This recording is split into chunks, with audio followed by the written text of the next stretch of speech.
So you still don't have a website. Well, maybe you don't even need one.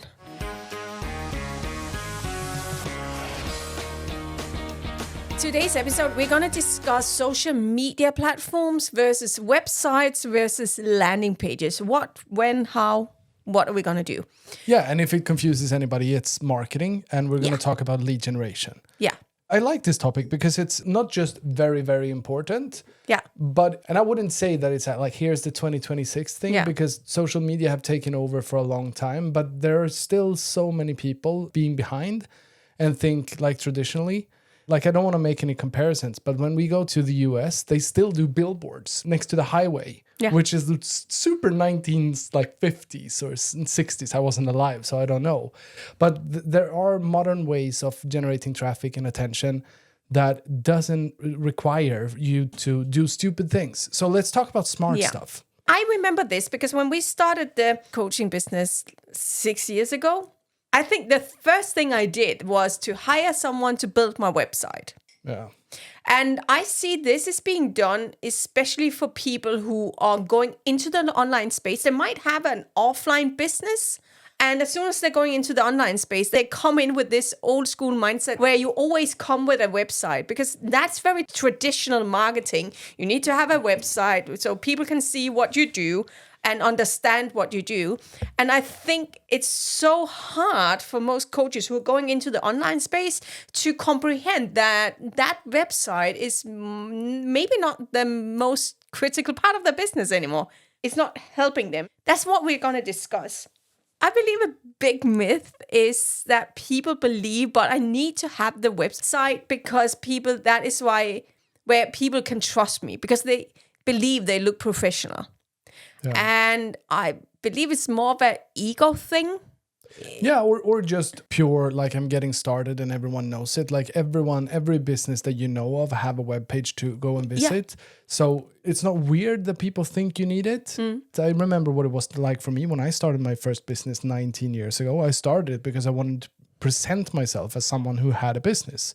I couldn't acknowledge it back then because my ego stood in my way. But the truth of the matter was that I wanted to be someone who was a business owner. Yeah. I think that applies. I think that's a part of the reason why people think they want a web page. But it also is an honest, but I need one. What options do I have? How would people otherwise be able to know what I'm offering? Yeah, correct. Or how can I build trust? How would they know who I am and see my prices and stuff like that?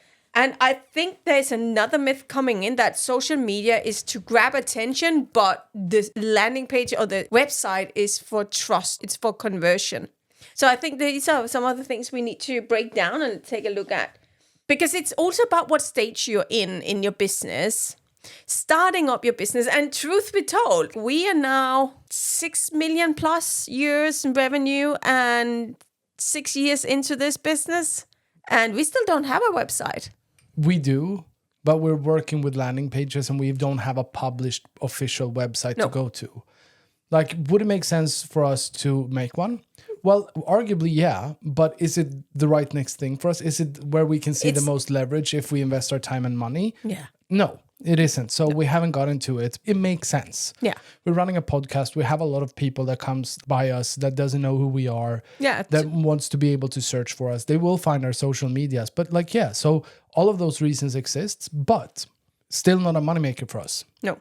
Meaning we don't have one.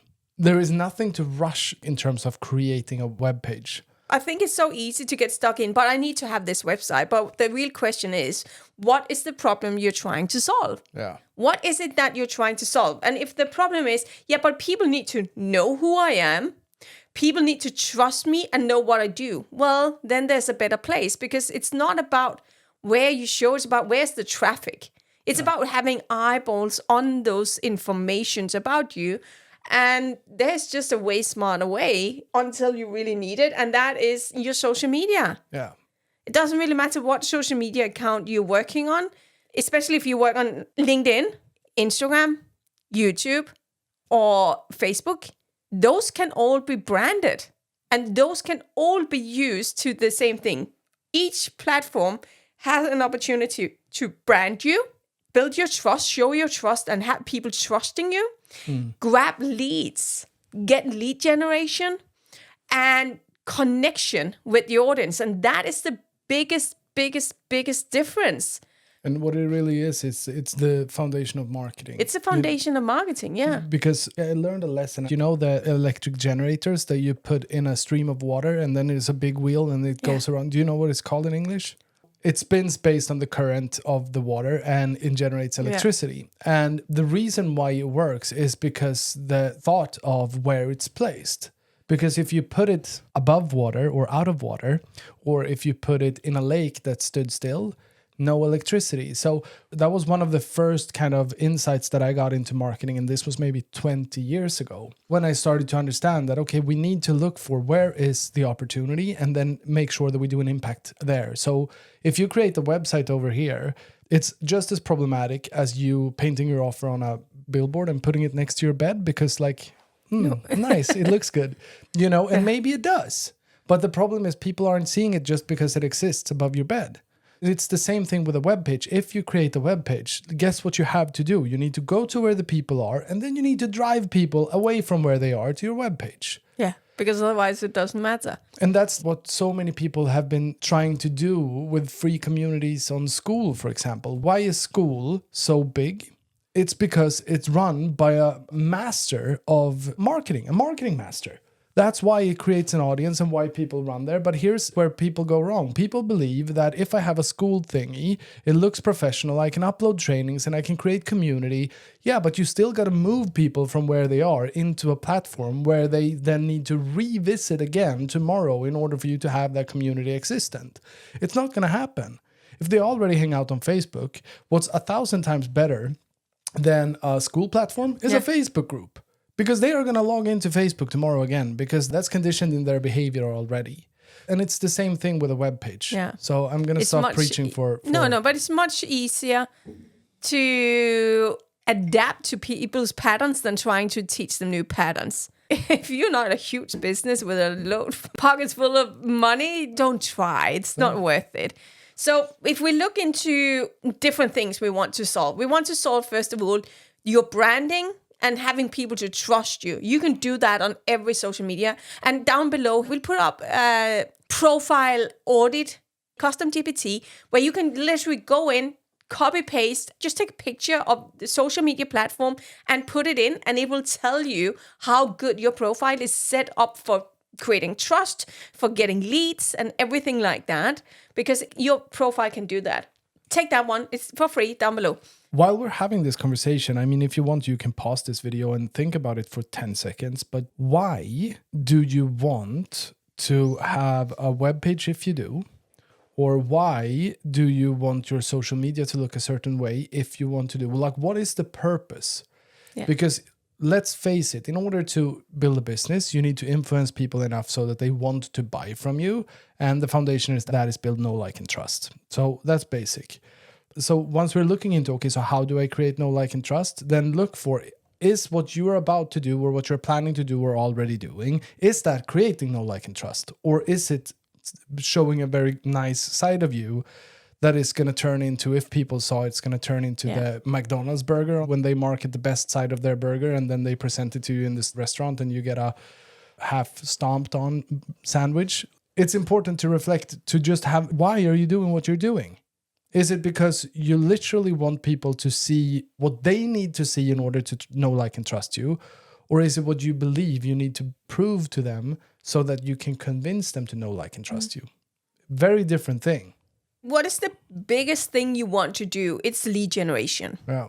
So lead generation means that we can do that directly on our social media. There's right and wrong ways to do this thing. On your social media, you always want to have very clear what it is that you do, who you're there for, who you speak to, and what you help them to do. It needs to be very clear. That's your messaging. It needs to be very clear on your social media. And we have 1,000 episodes in this podcast. Yes, we do. And we can even put in a messaging fixer GPT as well. So go and use the arsenal of GPTs we have here to help you. You always want to also have lead generation, meaning you need to have somewhere clearly on the top or whatever, look a little bit different depending on what platform you're on. you need to have something that is a lead gen engine. Something that where you grab your ideal avatar's interest and get them to come closer to you. Now, you can do it in two ways now. If it is so that you already built the website, we want you to post the website and build landing pages. The landing pages for certain lead gens that you know that your avatar actually want. Because the reason you want people to come into your website when you have your social media is literally to give you their email address and get signed up to your email address. Well, sign up for contact so that you can actually stay in communication with them. Yeah. And if they just land on your website, they need to find their way out. You can have all the pop-ups, but they're less likely to want to go there. So make sure you grab the attention by the lead gen first. So that is drive them to that thing, not to everything else.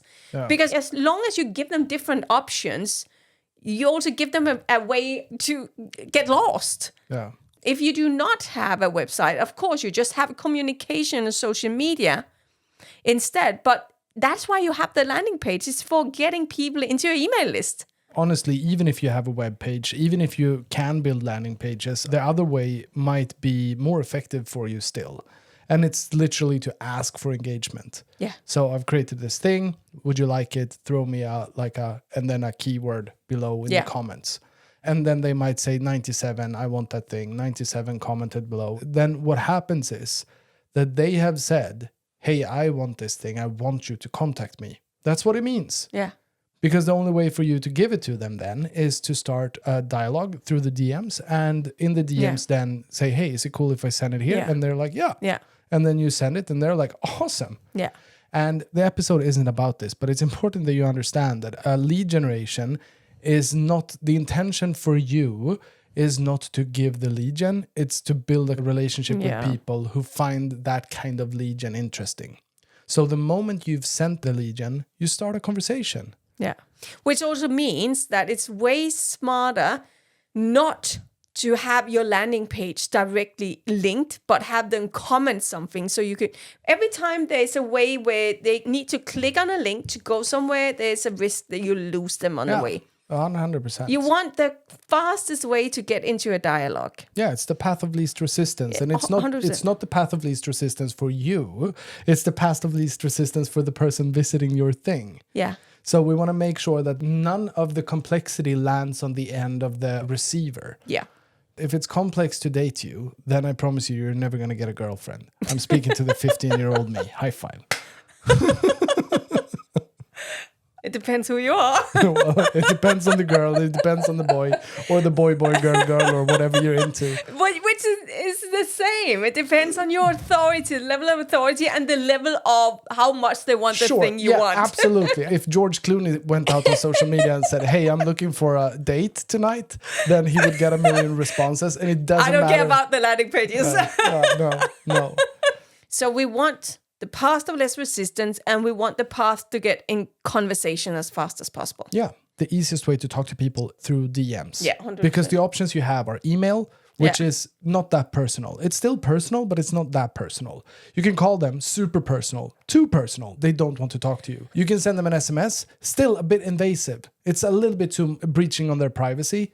And then you have voice notes and stuff like that you can send, and then you have DMs. And DMs are still, in the experience of the receiver of a DM, is still a very undramatic way of communication. And they're open to have a chat with someone that they've briefly seen, that if they believe that there is some value there.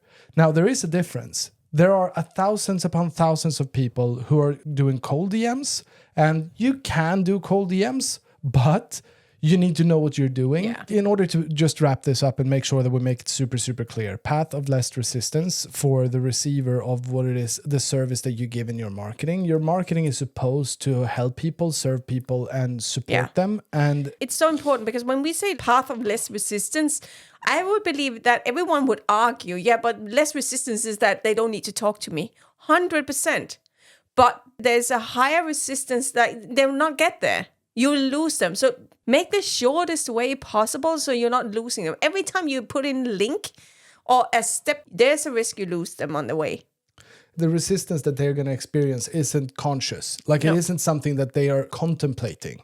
So you need to make a steady flow that's easy for them to just follow along, that keeps their attention long enough for you to be able to get in contact with them.